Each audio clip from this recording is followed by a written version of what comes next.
to Shay with Nerd Alert News, and we are here with Brandon Rogers. How are you doing, Brandon? Better now that you're here. How are you doing? Oh, I'm doing good. I gotta admit, I'm very stoked to be talking to you today. Oh, it is nice to talk to you. Thank you for taking the time to have me. I appreciate it. Oh, absolutely. So, let's jump right into it. Yeah. You've created a vast catalog of unique characters. Where do you usually pull inspiration from when developing new personalities or stories? Um, uh, I mean, a lot of the characters are homages to people that I know, or whether they're specific people or like types of people that I've worked with in the past. I mean, they're all kind of a tribute, like a kind of like a drag tribute to the personalities that I play.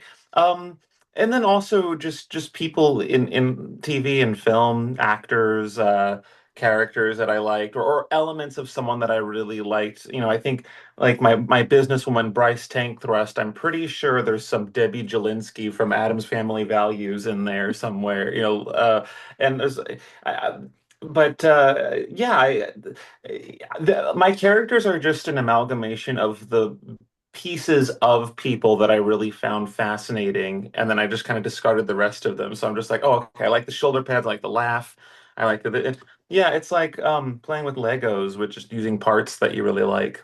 I love that. So when you start writing a sketch or a series like Magic Funhouse or Blame the Hero, what comes first? The character, the concept, or just pure pandemonium? Well, Magic Funhouse, the concept for sure. I was offered a TV show, and I thought, how funny would it be if I was offered a children's show? What would that? I thought, oh, a show about a show, like a show about some guy getting offered a children's show would be really interesting. Um, so yeah, the concept got me going for Magic Funhouse. But like, let's say Blame the Hero, that was a series based off of the amalgamation of all my characters at that time. So that was sort of a series where, okay, I have all these characters. How do I make them interact with each other to drive the plot forward? That was very much a product of having the characters already, ready to go. Imagine like being assigned to write like the next X-Men movie or whatever. It's like the characters are already there. We know them, so just make something happen with them. So yeah, it's every series is different. Every series I do, or even every video that I make, is just a product of where I was at in that point in time. What I felt like making, what story I felt like telling at that time, or was capable of telling, or had the resources to tell. So, yeah, in a way, the whole YouTube catalog that I've built since like 2006 has been a great diary of my life. It feels like all the videos, people see the videos and they'll see a sketch or a series or something, but I'll look at them as like individual moments of my life laid out. Like I remember what I was thinking and feeling during every scene, like what was going on, who I was dating, or who I was like, what teachers I had, or what like issues I had with like homework. Or I remember just looking at some of these videos, hating my job at the time and having to be like, I have to go back and to this fucking job tomorrow morning, or I'm late for work right now. So Yeah. yeah, it's just a really interesting way of like time capsuling different pockets of my life and seeing what I look like. It helps also the misremembering. I think as time goes on, we misremember things, but like I have all these videos to be like, nope, my hair was that length, or I did have this, I was doing this weird thing with my voice, or I was, so yeah. Anyway, that is a very roundabout way of answering what I forgot the question was. Well, all that being said, do any of you are any of your characters a reflection of you, or are they all just a wild detour to who you are? More, some of them are more. They're pretty much all a reflection of a part of me. Some more than others, but the characters come from an authentic piece of me. Especially Blitz from Hell of a Boss. That character has so much of myself in him. And yeah, I guess. There's a piece of each of my characters that I feel like I can relate to on a very personal level, and if I don't really relate to my character, then they usually don't last very long, or I don't play them very often. I like playing the ones that I can know their response to any question instantly. Yeah. I really like that. And Blitz, I think was made for you. You do such an incredible job with him. Oh, thank But we'll you. get more into him in a little bit. Your sketches blend satire, dark comedy, and surrealism in a way that's both edgy and honest. How do you approach that balance? Ooh, I think that honesty is a huge necessary ingredient for today's society. I think we have audiences have never been smarter than they are right now, and they can see through Absolutely. bullshit. And I think if having situations that are honest and don't feel like they're being sugar-coated, characters saying things that are honest and don't feel like this is primetime TV. I don't want people to feel, because you look back on every time period and television people talked weird on TV, and They really versus did. like they did in the 80s, the 70s, even the 90s kind of. And then like you'll see like footage from, let's say, just someone filming in like a 7-Eleven in the 80s, and it's like, okay, people did not talk like they talked on TV. People talk like us, and they talk like, so I feel like every decade comes with this weird version of what they want, of what TV wants people to sound like. And I wanted the characters and their portrayals and like the way people talk in my videos to feel more like someone at the store or someone just in real life talking. And I liked just that the situations didn't feel like they were written by some staff of TV writers, that they felt like they were just taken from real life. Especially now that I'm going from con to con every weekend, I meet so many people, and I get such a taste of like what this country is, and like also what other cities are like around the world, that I feel like I can understand the common way that we all kind of talk. I understand certain things that are universal, and I start to understand jokes that all these crowds get, and it's put me in touch with just like certain things that Australian audiences and American audiences can relate to. And I just, yeah, anyway, I'm ranting, but I think that having these characters being played honestly is something that even subconsciously audiences can connect to. And then you said edgy. Well, edgy is in my DNA. The edgy part will always be there. I'm never having to like, oh, how do I make this more edgy, or how do I add the edge to it? It's just inherently part of the recipe that I write. And I think because I was raised by very, very poetic Catholics, and and I it's so weird being like Catholic, because I know. you I was raised backwoods Baptist up in Tennessee. I oh yeah. completely feel you on that. Well, because it's like it's very strict, and like you have to be good, you have to be a good boy, but Hmm. then you can say shit fucking titty dump, and like you could like so Exactly. they're very expressive. So there is this, like, I grew up with like a good firm understanding of manners and properness and being like polite, and but also I grew up knowing how to properly express one's frustration. um, and my grandfather, who did a good chunk of raising me, was very expressive and poetic with the way he would just exude his frustrations. Anyways, so yeah, the edge is baked in there. Going back to edgy, that's the edgy half of my work, is that it's told from a perspective that I grew up with, of just pure like, what the fuck is she looking at over there? Like, who the fuck is it? Like, it's a very kind of aggressive outlook on a lot of stuff, but it's always the underlying edginess of the characters is always there. Anyway, yeah. Just always authentically you. Yeah, and also I'm just like I drop so many F-bombs, and I think going back to the whole honest, like, maybe not honesty, but I would say relatability. I think more people drop F-bombs than we realize, because you're not seeing that on like necessarily on TikTok or YouTube or Oh, TV. yeah. I mean, in real But life, when I I use the F bomb like an adjective. Right, right. But every time I go to a con, no matter where I'm at in the world, if it's an English speaking country, they're dropping the F-bomb like turds, and it's just fuck, fuck, fuck. So I think that there's something about a character who swears that I think is kind of refreshing and relatable because you're not getting those characters on TV, but they're yet Right. they sound like the people we hear around us. So and it's just they've done a study and they're you're more proven to be, I think, level-headed the more you swear. I think that helps to I think I agree alleviate with some kind of pressure in the brain. I don't know. that. So you've worn so many hats in your career, actor, writer, director, editor, and I'm sure that list goes on for miles. Is there a certain role that you enjoy most and why? Oh, probably editor. Well, editing is where all the magic comes in, and editing is how I started. As a kid, I always wanted to be an actor. I think actor is what I always wanted to be mo first and foremost. But I think what I fell in love with was editing.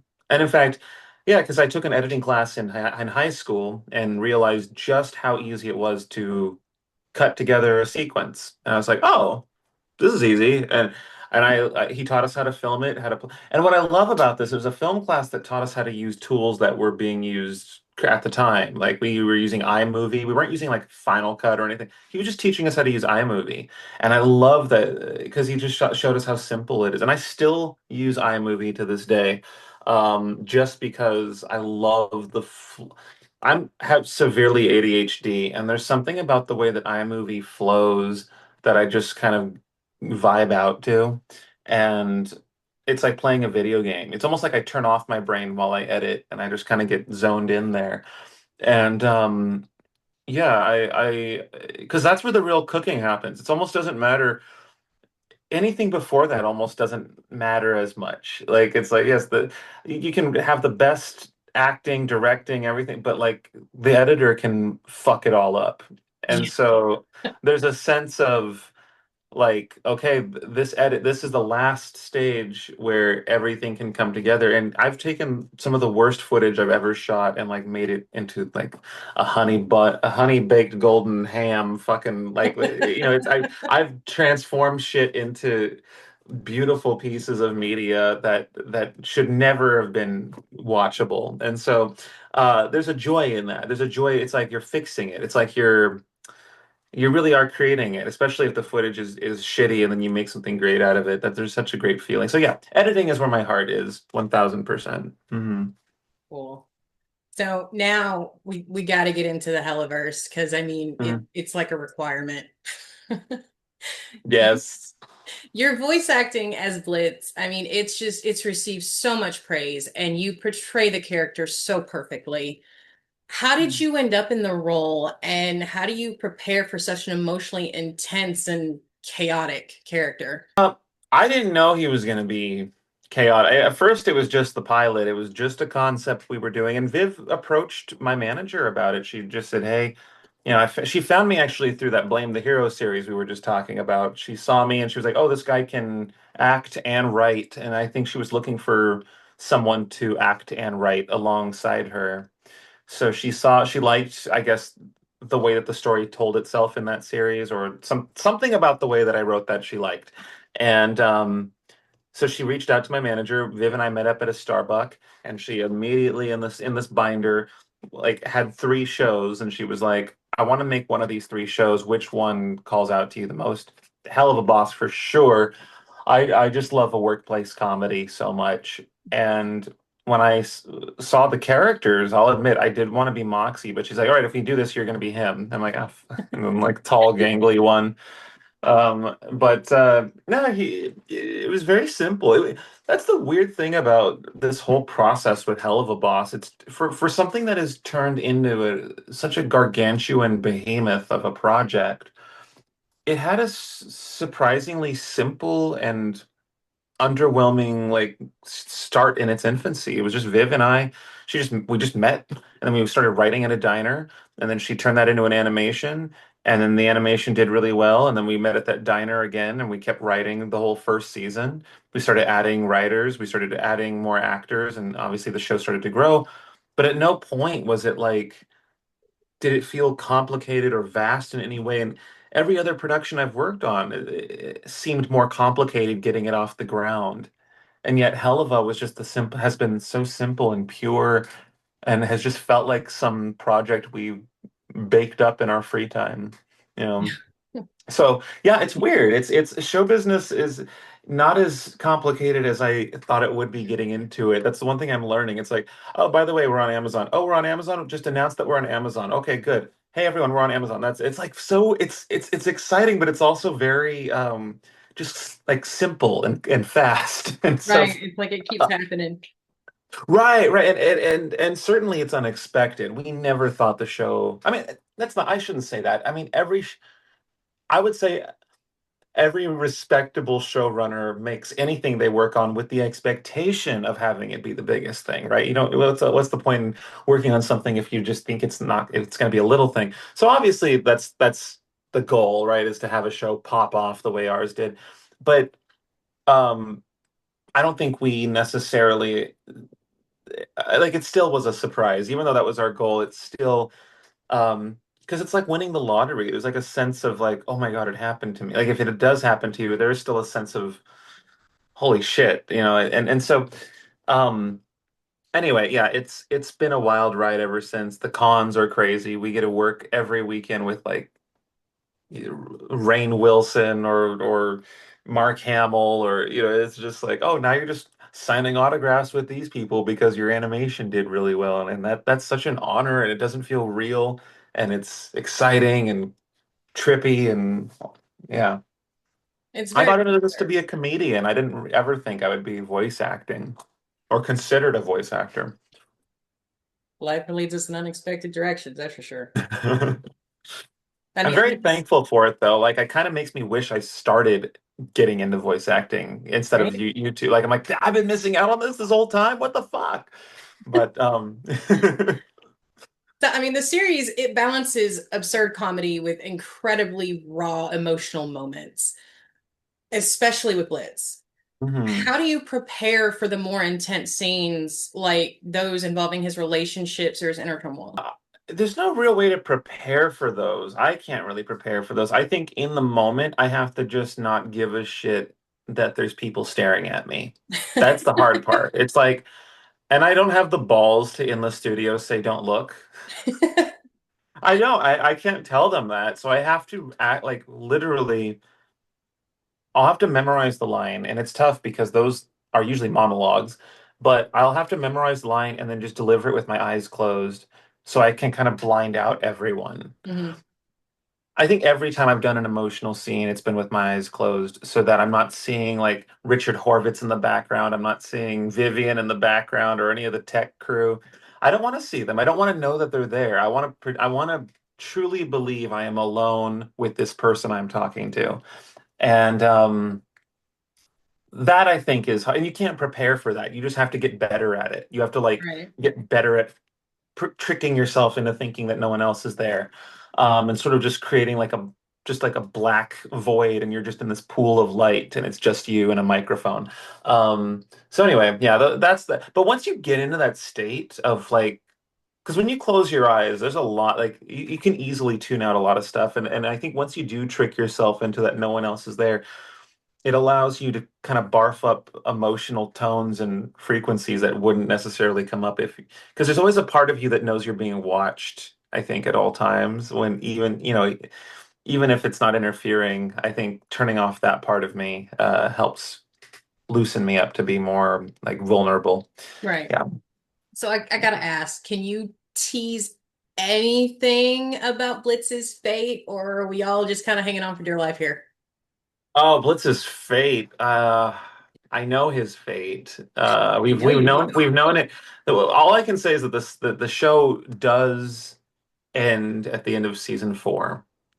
Um, Blitz's fate, I have not heard anyone accurately predict that yet. That's good to Um, know. yeah, I've heard a lot of predictions of where people think the show is going. And you know, I hope. Yeah, I was gonna say I'm sorry to disappoint if it's not going your way, but I hope it does. I hope people are elated to find out that this ending is better than possibly what they had in mind. Right. Um, or worse, I don't know. I don't know how people want the show to end, but I know that we know how it's gonna end, and we've known since the beginning. So, um, yeah, it does excite me that people haven't guessed it yet because that means that it'll be a shocker to many. But I can't wait to get there. I Right. can't wait to see everything unfold, and I can't say it's going to be easy for Blitz or to watch. But it definitely things definitely get a lot crazier in season three. I mean, think about where season two started and how high the stakes are now Oh, I at the end know. of season two. So now that's how we're starting in season three. You know, you can only imagine how that trajectory is going to go that season. And so in many ways, it does feel like the bowling pins are being like seasons one and two were like setting up the pins for what season three is going to uh, And now all hell is just gonna get break to. loose. Yeah. What's that? And now all hell is just gonna break loose. All hell is gonna break. Oh my God. Yes, yes. Or heaven. I don't know. One of the two. I mean, But yeah, either way, I'm just excited for 2 more years of this show. It's been really fun. yeah, and I think it's a good thing when they know from the beginning how it's going to end because it's a little scary Mhm. to fall in love with a character that the writer has no idea what's going to happen to this person. Yeah, it's really it or it could be tragic if that character's fated for something Too. not good. Then you're just like, oh, I love this character, and we're getting closer and closer to that moment. But it's I'm I think I think the ending is in the best hands possible, and it is a joy and an honor to be a part of telling that story and getting us to that ending. But I think a lot of the nectar is in the journey that you know the characters have to go on to get there. Right. So yeah. Anyway, I'm stoked to see it all unfold. Even as like a creator, I'm stoked to see it as a fan. So it is really fun. Yeah. So aside from Hello of a Boss, do you have any projects or anything mulling around up here that you can give us a little sneak peek at? Oh, for me, I'm just doing sketch comedy this whole, most likely the rest of the year. I'm just pumping out a ton of sketches. I don't know when this is coming out, but I'm currently working on a sequel to my most watched video ever. I did a video called A Day at the Park, and I am currently working on, A Night at the Park, Ooh, which is not fun to be shooting right around summer solstice because you get I very know. little It's shoot hot. time. Yeah, it's very little shoot time, but at least the nights are warm. But yeah, I love shooting at night. But one of the first things I ever filmed was a Blair Witch parody, and I think that's kind of what made me want to shoot something in the dark at night. There's just something about characters running around in the woods at night that's really funny and scary to me. So Kind of draws you in. yeah, yeah, yeah. To end this thing, because we are running out of time, um, I got to touch on something that is very important to us here in Nerd Alert News, and Mm, that's fandom. It's mm, the heart of why we do what we do. yeah. We've all got, whether it's sports, TV, film, music, something that just brings you so much joy that just gets you through the hard days. Mm. Do you have any special interests, nerdy or otherwise, that aren't career related that just make your crazy little heart happy? Oh my gosh. Oh, you know, right now I'm a big fan of Love on the Spectrum. I'm a huge fan of uh oh, I just finished what is it? Uh, Star Wars. Which is You so just dumb. I finished just it. finished the original trilogy and I'd never watched it before. I've seen clips of it growing up, but I get why it's so big. Yeah. Like after A New Hope ended, I was like, I get it. Like I get why that spawned all the other movies. Like that was like, Yeah. I oh, mean, I remember watching that with my dad, and that was it. I was a nerd for life. I'm kind of sad that I like watched it all the way through this late in life, but I get why my dad was obsessed with Star Wars in like the 70s and 80s. I'm like, if this Yeah. came out now, I would be absolutely all over it. So, yeah, it's weird to say like, oh, I'm currently into Star Wars, but I'm definitely going through like a renaissance phase with it right now. Yeah, I guess that's what I'm working on this weekend. I'm dropping a Star Wars parody, so that's gonna be fun. Ooh, Yeah, fun. but this will probably be out. But anyway, I don't know when things are dropping. But um, yeah, thank you for taking the time to talk with me. I really appreciate it. Absolutely. Thank you so much for joining us. We greatly appreciate it. That is all for today. Remember, if you haven't seen Hell of a Boss or any of Brandon's other mini videos, check it out on his YouTube. And if you are going to be at the Denver Fan Expo, make sure you look out for Nerd Alert News because we'll be covering the convention again this year. Thanks for watching, everyone. Bye.